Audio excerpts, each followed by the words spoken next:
September 5th, 1940. 2:14 p.m., somewhere over Kent, Oberleutnant Franz von Werra feels the Daimler-Benz DB601 engine shudder beneath him. Black smoke erupts from the cowling of his Messerschmitt Bf 109. Oil pressure dropping. Coolant temperature spiking into the red. 30 seconds ago, he was locked in a turning fight with a Spitfire. Now he's riding a burning coffin at 12,000 feet. A 7.7-meter round from a Browning machine gun punched through the cooling system. Without coolant, the DB601 will overheat and seize in approximately 60 seconds. After that, the propeller stops, the nose drops, and the Bf 109 becomes 6,000 pounds of German steel falling toward English soil at terminal velocity. Von Werra has one option: put her down. He aims for a muddy field, fighting the controls as the engine dies. The aircraft screams earthward. Metal tears, glass explodes. The world becomes a blur of brown and green. Then impact. When the dust settles, he's bleeding from his temple, ribs screaming with every breath. Through the shattered canopy, he sees a figure approaching. An unarmed British Army cook, trembling but holding his ground. "You're a prisoner now," the man says. Von Werra spits blood and laughs. Behind enemy lines. No weapon except the survival knife strapped to his boot. No allies within 200 miles. September in southern England means cold nights and civilian patrols everywhere. The mathematics of captivity are absolute. German pilots shot down over Britain have a 0.4% chance of escaping back to the Reich. The other 99.6% spend the war behind barbed wire or face execution as spies if caught out of uniform. Franz von Werra is about to destroy that statistic. Because in 7 months, he won't just escape Britain. He'll cross the Atlantic, slip through 3 countries, and walk back into Nazi Germany as the only German POW to ever make it home. Stop for a second and imagine this. You're behind enemy lines. No allies, no resources, no hope. Every door is locked. Every border is guarded. Every face wants you dead or captured. What do you do? Franz von Werra looked at that impossible situation and said, "Watch me." If that kind of unbreakable will inspires you, if you love stories about people who turn zero into victory, subscribe to this channel right now. Smash that like button because it genuinely helps us create more of these deep dive stories for you. And drop a comment. Where are you watching from? Have you ever been in a situation where everyone counted you out, but you proved them wrong? We want to hear it. Now back to the story. Franz von Werra was born July 13, 1914, in Luck, Switzerland. Dirt, poor, and unwanted. Adoption saved him. A comfortable family gave him a roof, food, and a future. But comfort bred something dangerous inside him. Hunger. Not for survival, for victory, for recognition, for proof that he mattered. By his teens, he was arrogant, reckless, untamable. When he discovered flying, it became an obsession, the WWII. Luftwaffe welcomed men like him. Men who treated death like a game and the skies like their personal arena. He became an ace, shot down planes, earned medals, built a reputation as the pilot who'd try anything. Now sitting in the back of a British lorry with handcuffs biting into his wrists, Franz stared up at the September sky through the canvas cover. The guards thought those cuffs meant something. They didn't understand. His mind was already gone, tunneling, climbing, running toward the horizon. They hadn't captured him. They'd just given him a new opponent to beat. They took him to Maidstone Barracks first. Concrete walls, iron bars, men in British uniforms asking questions he pretended not to understand. Name, rank, squadron.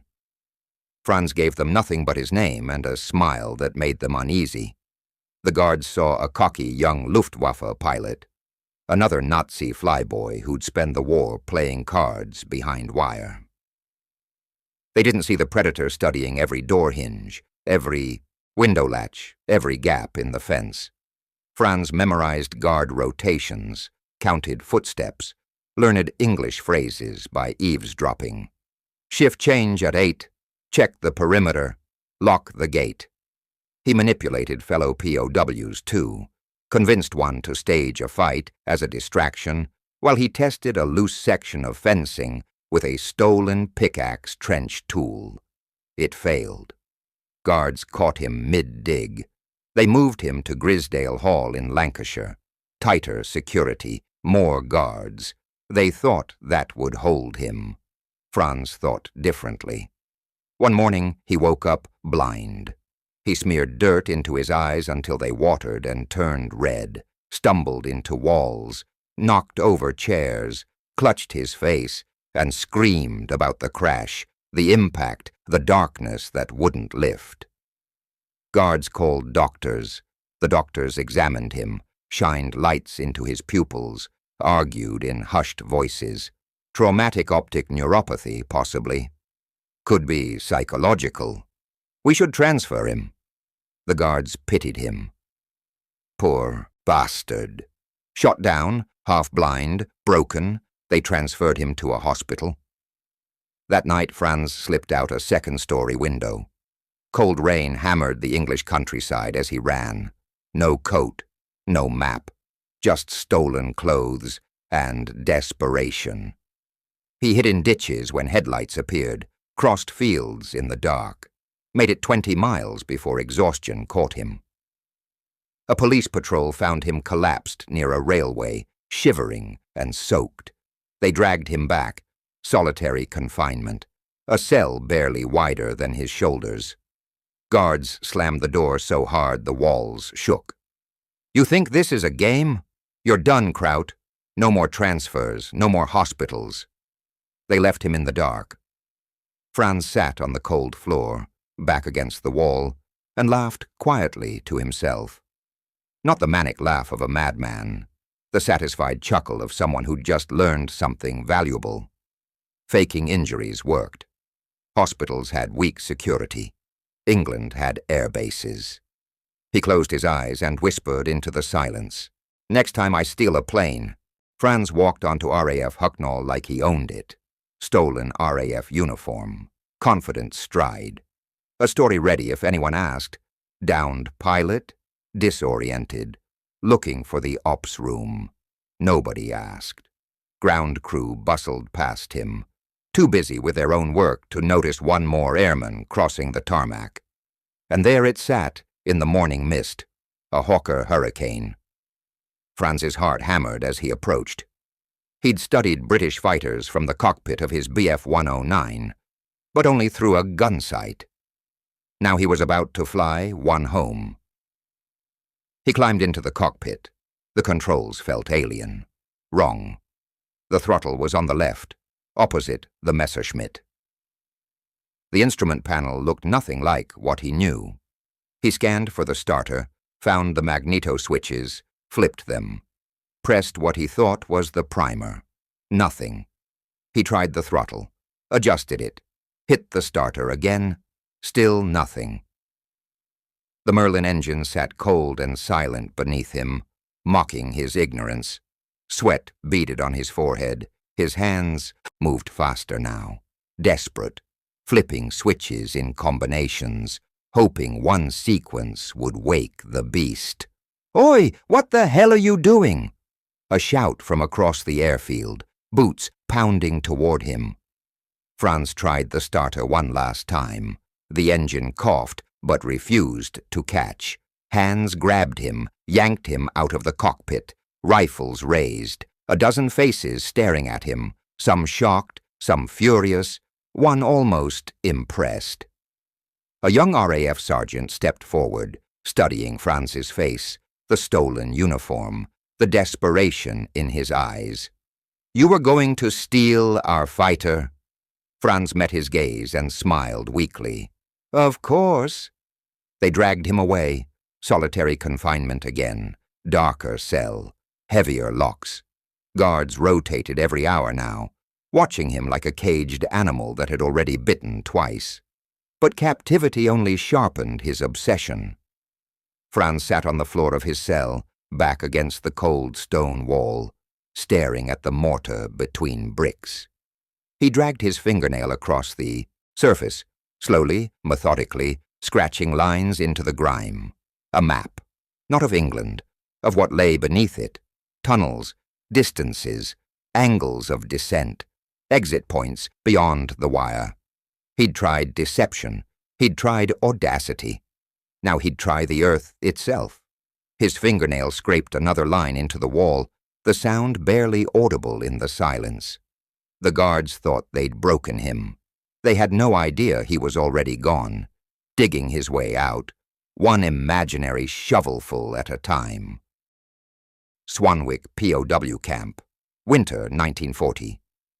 Beneath Hut 9, 5 men dug with spoons and bare hands. They called themselves Swanwick Tiefbau, Swanwick Excavations. A joke that wasn't funny. The tunnel was 30 feet long, 2 feet wide, and held together by stolen bed slats and prayer. Franz worked the night shift, scraping frozen earth in total darkness. The air tasted like grave dirt and desperation. Every sound above ground sent panic through the tunnel. Footsteps, voices, the creak of floorboards. Guards, almost. Discovered it twice. The first time, a routine inspection brought boots within inches of the hidden entrance. The men held their breath, waited. The boots moved on. The second time was worse. One prisoner, Klaus, collapsed mid-dig, hyperventilating, clawing at the walls. They dragged him out before he screamed and killed them all. Then the rains came. Water seeped through the tunnel walls, turned the floor into sucking mud. They worked faster, knowing the earth could swallow their escape route at any moment. One night in December, British bombers thundered overhead. The camp choir, arranged weeks in advance, burst into song, voices loud enough to mask the sound of 5 men crawling into the earth. Franz went last. The tunnel exit opened into a drainage ditch beyond the wire. He crawled out into freezing darkness, covered in mud, lungs burning. Behind him someone whispered urgently. Flashlights swept the perimeter. Shouts erupted. 4 men were caught within hours. Franz ran. Became Captain Van Lot, a Dutch pilot, shot down, disoriented, trying to reach London. The accent was terrible, but desperation sold it. A train conductor believed him. A local constable believed him. Civilians gave him directions, food, even money. 3 days later, he walked onto another RAF base. Same plan, different airfield. This time he'd studied the hurricane startup sequence from a stolen manual. This time he knew which switches, which sequence, which hands up, now. Rifles, everywhere. They arrested him at gunpoint, threw him into a lorry, and drove him back to a cell that felt smaller than before. A guard stood outside, shaking his head. "What's wrong with you? Don't you understand you've lost?" Franz lay on the concrete floor, ribs aching from where they'd shoved him, face bruised, hands scraped raw from digging. But he was smiling. You can't cage someone who doesn't accept captivity. The guard walked away. Franz closed his eyes, already mapping the next attempt, in his mind. The British had had enough. January 1941. Franz stood in chains on the deck of a transport ship, watching England disappear behind him. They were shipping him to Canada, along with dozens of other incorrigible prisoners who'd made escape attempts. Too dangerous for England, they said, too clever for their camps. Let the Canadians deal with him. Franz spent the entire voyage studying the ship, guard rotations, lifeboat locations, lock mechanisms. Even in the middle of the Atlantic, he was planning. They docked in Halifax, loaded the prisoners onto a train.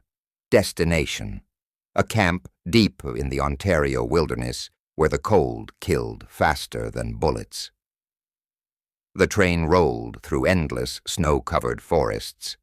Outside the frosted windows, Canada stretched like a white graveyard. Inside, prisoners huddled together for warmth, resigned to their fate. Franz studied the window latch.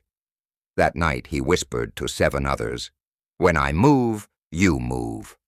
They waited until the train hit a curve. Guards distracted. Franz mashed the window with his boot. Glass exploded. Freezing air roared into the car. He jumped. 7 others followed. Franz hit the snow at 40 miles per hour. Rolled, kept rolling, came up running. Behind him, shouts erupted. Whistles blew. The train screeched to a halt. By morning, 7 men were caught, frozen, exhausted, delirious. Franz vanished into the darkness. He walked for 3 days through wilderness that wanted him dead. No coat adequate for negative temperatures, no food, no map, just the knowledge that south meant freedom. The St. Lawrence River appeared like a white scar cutting through the forest.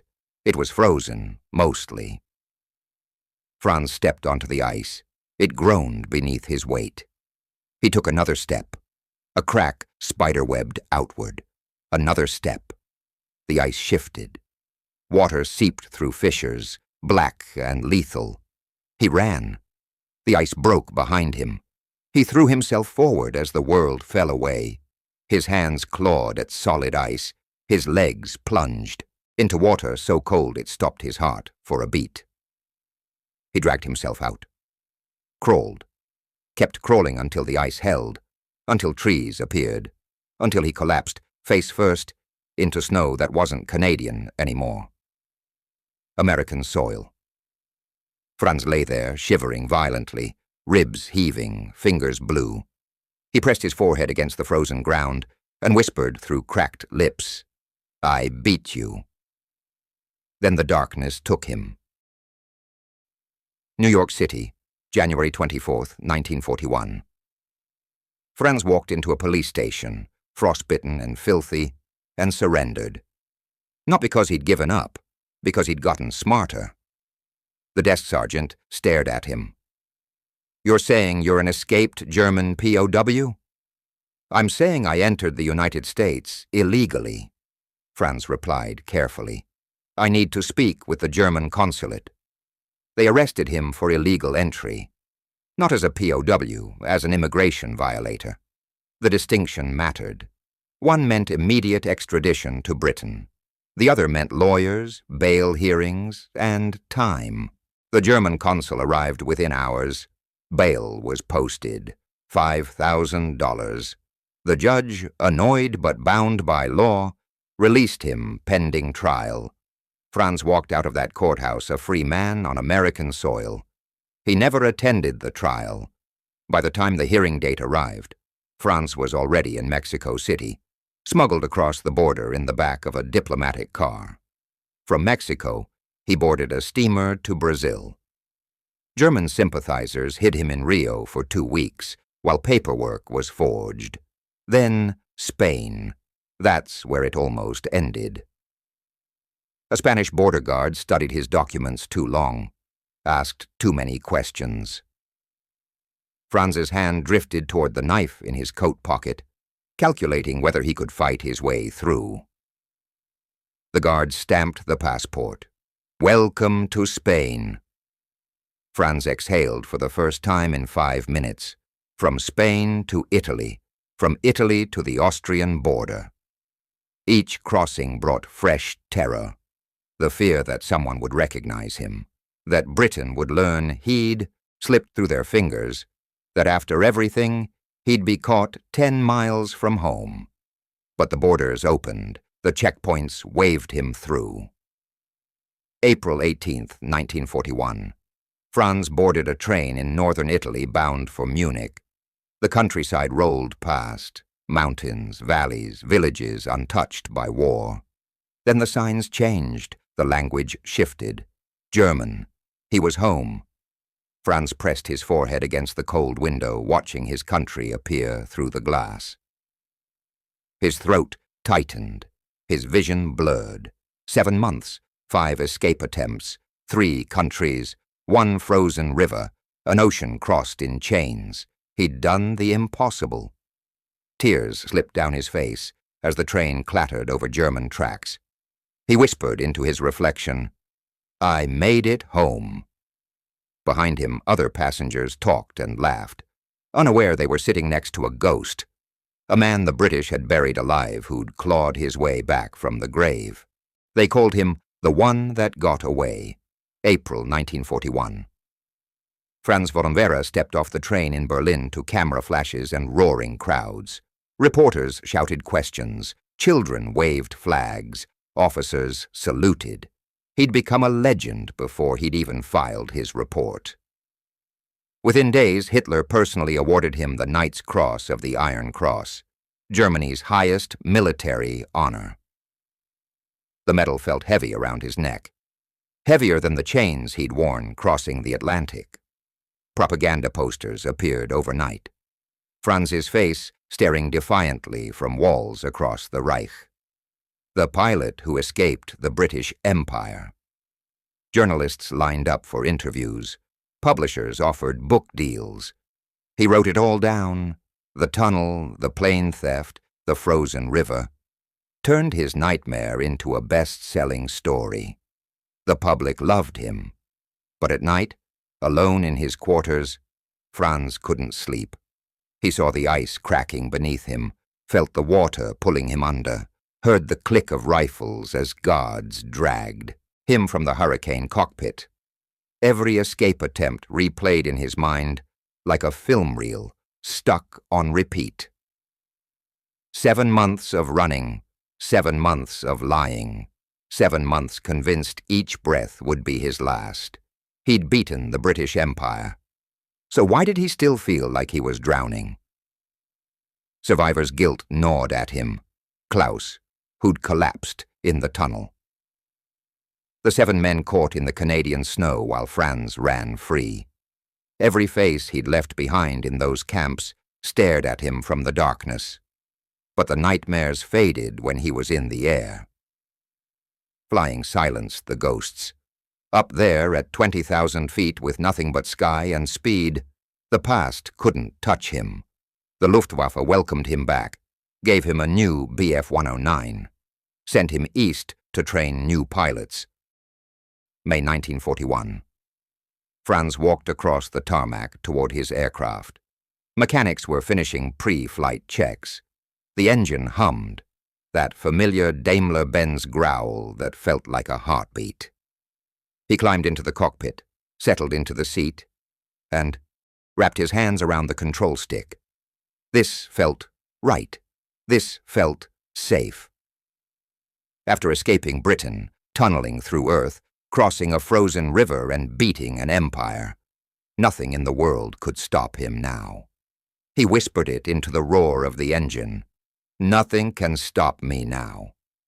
Then he pushed the throttle forward and climbed into the sky, chasing a future he believed he'd already conquered.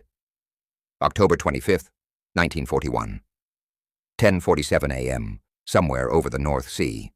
Franz von Werra leveled his Bf-109 at 8,000 feet. Routine training flight, clear skies, no enemy aircraft within 300 miles. The war felt distant up here. Just him, the aircraft, and open water stretching to every horizon. This was supposed to be easy.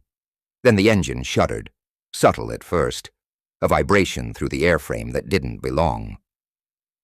Franz's eyes dropped to the instrument panel. Oil pressure gauge dropping. Not catastrophically, but steadily.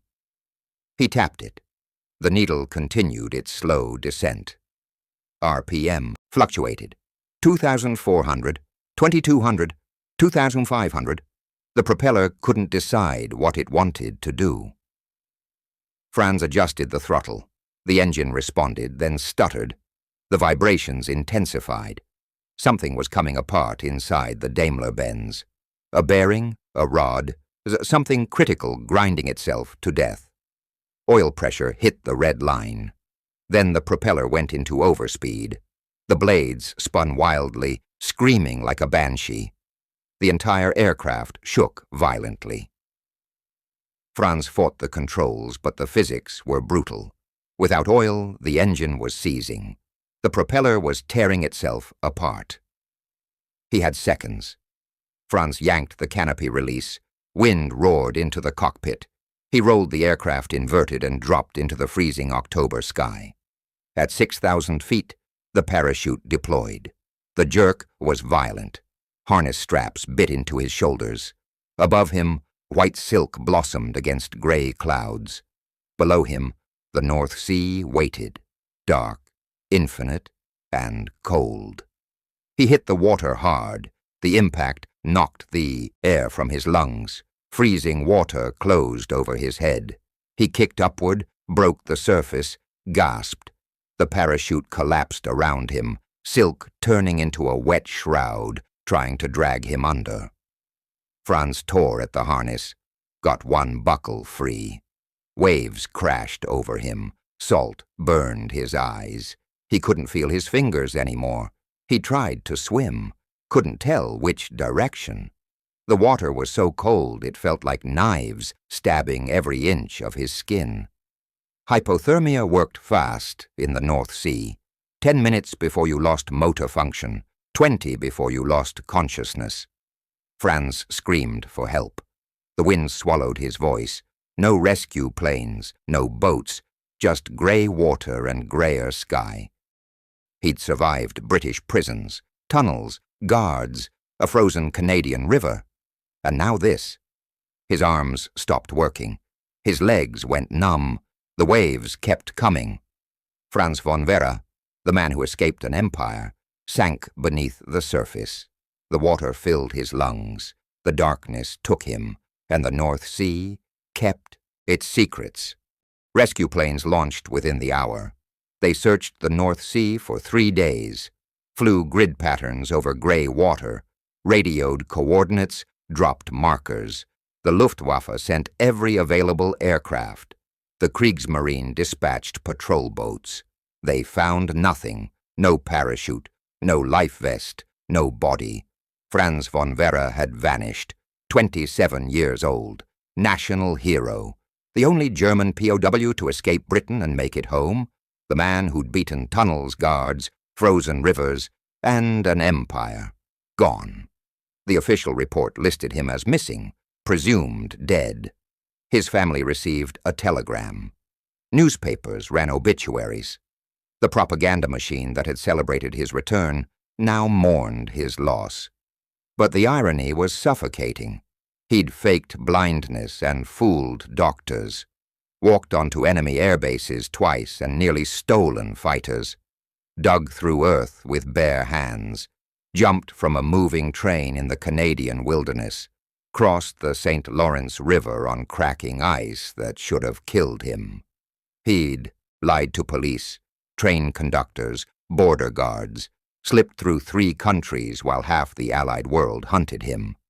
Made it home when the statistics said he had a 0.4% chance. He'd survived everything war could throw at him: bullets, captivity, starvation, hypothermia, desperation. And then, on a routine training flight over calm waters with no enemies in sight, the sky took what the British Empire couldn't. No combat, no glory, no final stand. Just an engine failure and cold water. Franz von Werra had spent 7 months refusing to accept defeat. He'd looked at locked doors and saw opportunities, at barbed wire and saw gaps, at an ocean and saw a bridge home. He'd been fearless, relentless, unstoppable. But fate doesn't care about willpower. It doesn't care how many times you've cheated death. It doesn't care that you've already survived the impossible. When it's your time, it's your time. And on October 25, 1941, the North Sea collected a debt that had been building since September 5, 1940, the day Franz von Werra should have died in a muddy English field. He escaped the British Empire. He escaped the Allied prison system. He escaped tunnels, guards, guns, borders, and governments. He escaped half the world. He could not escape the sea. Somewhere beneath those dark waters, the man who refused captivity found the one cage he couldn't break. And the ocean never gave him back. Franz von Werra's story teaches us something uncomfortable. Courage and skill can take you further than anyone thinks possible, but they can't make you invincible. He proved that one determined individual could beat entire systems designed to contain them.